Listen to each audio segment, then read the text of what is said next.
Hello friends, welcome to study Sarkari. आज भी हम आए हैं शानदार जनरल साइंस के प्रश्नों के साथ और एक बहुत बढ़िया सीरीज सॉल्व करेंगे जनरल साइंस के प्रश्नों की। आई होप आपने सारे प्रीवियस वीडियो देख लिए होंगे। अगर नहीं देखे हैं तो आपको वो चैनल पे मिल जाएंगे, तो उन वीडियोस को जाकर के देख लीजिएगा। वहां पर भी हमने जनरल साइंस के अच्छे प्रीवियस ईयर क्वेश्चंस के पेपर जो है वो सॉल्व किए हैं।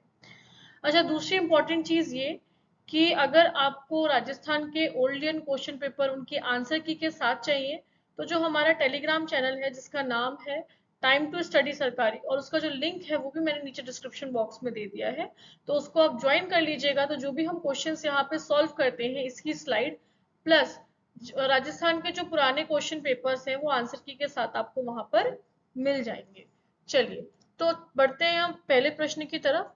जो फर्स्ट क्वेश्चन है हमारा, वो कह रहा है कि टेलीफोन अभिग्राही में क्या होता है। तो भाई, टेलीफोन अभिग्राही में क्या होता है कि जो विद्युत ऊर्जा होती है वो ध्वनि ऊर्जा में परिवर्तित हो जाती है। देखो, ये फोन को हम सब चार्ज करते हैं, किससे चार्ज करते हैं? बिजली से चार्ज करते हैं। तो फोन में कैसी ऊर्जा होती है? विद्युत ऊर्जा होती है।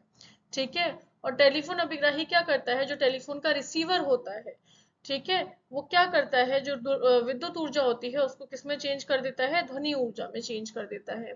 देखिए, जो एनर्जी है, जो ऊर्जा है, उसको ना तो हम उत्पन्न कर सकते हैं और ना ही नष्ट कर सकते हैं। जो ऊर्जा होती है वो एक रूप से दूसरे रूप में रूपांतरित होती है। ठीक है। और ये बात किसने कही थी? ये बात कही थी सर एल्बर्ट आइंस्टीन ने। जो आइंस्टीन थे, उन्होंने ये बात कही थी कि ऊर्जा को ना तो पैदा किया जा सकता है और ना ही उसको खत्म किया जा सकता है। ऊर्जा का केवल रूप परिवर्तित किया जाता है। इसके और एग्जाम्पल्स भी हम देख सकते हैं कि जैसे हम किसी चीज को जलाते हैं तो हमें कौन सी ऊर्जा मिलती है? ऊष्मीय ऊर्जा मिलती है। ठीक है। या फिर जब हम टरबाइन से बिजली बनाते हैं, ठीक है, पानी की मदद से बिजली बनाते हैं, तो उसमें क्या होता है कि जो पानी से जो मिलने वाली ऊर्जा है उसको हम किस में कन्वर्ट कर देते हैं?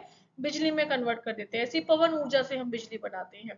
तो पवन से क्या होता है? वो टरबाइन घूमता है, तो पवन ऊर्जा किस में बदल जाती है? आपकी विद्युत ऊर्जा में बदल जाती है। ऐसे ही जब हम घर में फैन चलाते हैं तो फैन में भी क्या होता है कि जो आपकी विद्युत ऊर्जा होती है वो किस में बदल जाती है? वो पवन ऊर्जा में बदल जाती है।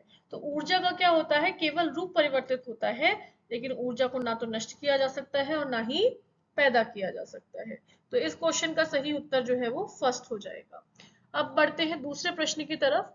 दूसरा प्रश्न कह रहा है कि पुलिस के द्वारा अति तीव्र गति से चल रहे वाहनों को पकड़ने वाला यंत्र निम्नलिखित में से किस पर आधारित है? तो पुलिस के द्वारा जो तीव्र गति से वाहन चलते हैं, तो जगह जगह पर आप देखते हैं कि कैमरास लगे हुए होते हैं, और कई बार आपने देखा होगा कि पीसीआर खड़ी होती है तो वो एक ऐसा कैमरे जैसा कुछ लेकर के उसमें बैठे होते हैं वैन में। ठीक है।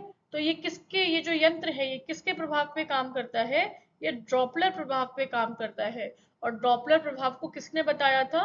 ड्रॉपलर प्रभाव को क्रिस्टियन क्रिस्टियन ड्रॉपलर ने ही बताया था, और उन्हीं के नाम पर इसका जो नाम पड़ा वो क्या पड़ा? इसी के नाम पर इनका नाम पड़ा ड्रॉपलर प्रभाव। तो इस प्रश्न का सही उत्तर क्या हो जाएगा हमारा? Question option 1। अब बढ़ते हैं अगले प्रश्न की ओर। अगला प्रश्न कह रहा है कि निम्नलिखित में से किसके लिए ओम नियम लागू नहीं होता है? तो ओम का जो नियम है वो किस पे लागू नहीं होता है? वो अर्धचालकों पर लागू नहीं होता है। ठीक है। तो इस प्रश्न का सही उत्तर हो जाएगा ऑप्शन 3।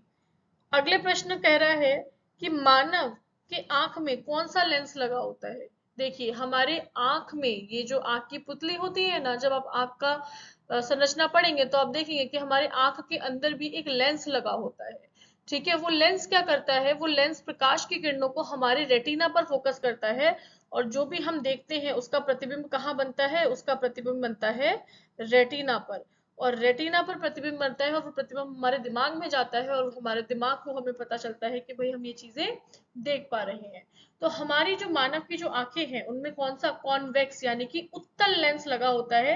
उत्तल लेंस कैसा दिखता है? उत्तल लेंस किनारों पर पतला और बीच में मोटा होता है। अब उत्तल लेंस का काम क्या होता है? ये सारी आपतित किरणों को, मतलब जो किरण उत्तल लेंस से होकर गुजरती है उसको ये क्या करता है? एक बिंदु पर फोकस कर देता है। तो यानी कि बाहर से हमारे आंख पर जितने भी प्रकाश की किरण आती है तो उसको ये एक बिंदु पर फोकस करता है, और बिंदु क्या होता है हमारी आंख का? रेटिना। ठीक है, तो उसकी वजह से हमारे रेटिना पर प्रतिबिंब बनता है और हमें चीजें दिखाई देती है। तो इस प्रश्न का जो सही उत्तर है वो हो जाएगा आपका ऑप्शन 1। अब बढ़ते हैं अगले प्रश्न की ओर। अगला प्रश्न कह रहा है कि भारत में प्रचुर मात्रा में पाया जाने वाला अयस्क है। तो भारत में जो प्रचुर मात्रा में पाया जाने वाला अयस्क है वो है आपका मोनोजाइट। मोनोजाइट कहाँ मिलता है? मोनोजाइट जो है वो आपका कोयले की खानों में मिलता है। नॉर्थ ईस्ट की तरफ मेघालय हो गया, असम हो गया, तो वहां पर जो कोयले की खाने हैं वहां से हमें क्या प्राप्त होता है? वहां से हमें मोनोजाइट प्राप्त होता है। तो इस प्रश्न का सही उत्तर हो जाएगा ऑप्शन 1। अगला प्रश्न कह रहा है कि वॉशिंग पाउडर को सूखा रखने के लिए कौन से रसायन मिलाया जाता है? तो वॉशिंग पाउडर को सूखा रखने के लिए सोडियम सिलिकेट नाम का जो रसायन होता है उसको मिलाया जाता है। तो इस प्रश्न का जो सही उत्तर हो जाएगा वो हो जाएगा आपका ऑप्शन 1। अगला प्रश्न कह रहा है कि पीएच स्केल की जो खोज है वो किसने की थी? तो पीएच स्केल की जो खोज है वो SPL सोरेनसन ने की थी। कई बार ऑप्शन में केवल सोरेनसन भी देखने के लिए मिल जाता है। अब पीएच स्केल क्या होता है? पीएच स्केल जो होता है वो पैमाना है जहां से हम नापते हैं कि कोई भी जो आपका विलयन है वो अम्ल है, क्षार है, या फिर मतलब उस पे कोई भी प्रकार का मतलब ना तो अम्लीयता है ना क्षारता है, न्यूट्रल है वो। ठीक है ना? तो पीएच स्केल पे क्या होता है, रीडिंग लेते हैं हम तो वो 0 से लेकर के ली जाती है 14 तक।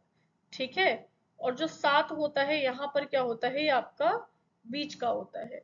तो मतलब क्या कहना चाहते हैं कि 0 से लेकर अगर 7 तक रीडिंग आती है, जैसे कि मान लीजिए आपने कोई भी ग्लास में कोई भी, जैसे मान लो आपने नींबू का पानी ले लिया है ना, अब नींबू के पानी में आप पीएच स्केल को डाल करके देखोगे, तो अगर वो पीएच पेपर पे 0 से लेकर के 7 तक की रीडिंग आती है, इलेक्ट्रॉनिक स्केल्स भी आते हैं, तो उसको आप क्या करोगे, जैसे ही आप उस पानी के अंदर या फिर जो घोल है आपका उसके अंदर डालोगे तो उसके ऊपर लिखा हुआ आ जाता है ना, कि 0 है, 1 है, 2 है, 1.5 है, कितना है। तो अगर जो रीडिंग है वो 0 से लेके 6.9 के बीच में आ रही है, दैट मीन्स कि जो आपका आपके पास जो भी विलयन है वो कैसा है, अम्लीय है। ठीक है, अगर 7 है इसका मतलब न्यूट्रल है, ना ही अम्ल है और ना ही कोई प्रकार का क्षार है। लेकिन अगर 7.1 से 14 तक की अगर रीडिंग आती है तो इसका मतलब जो विलयन है वो आपका कैसा है, जो विलयन है वो आपका क्षारीय है। ठीक है, तो इस प्रश्न का सही उत्तर क्या हो जाएगा कि जो पीएच स्केल का जो खोज था वो किसने किया था? सोरेनसन ने किया था।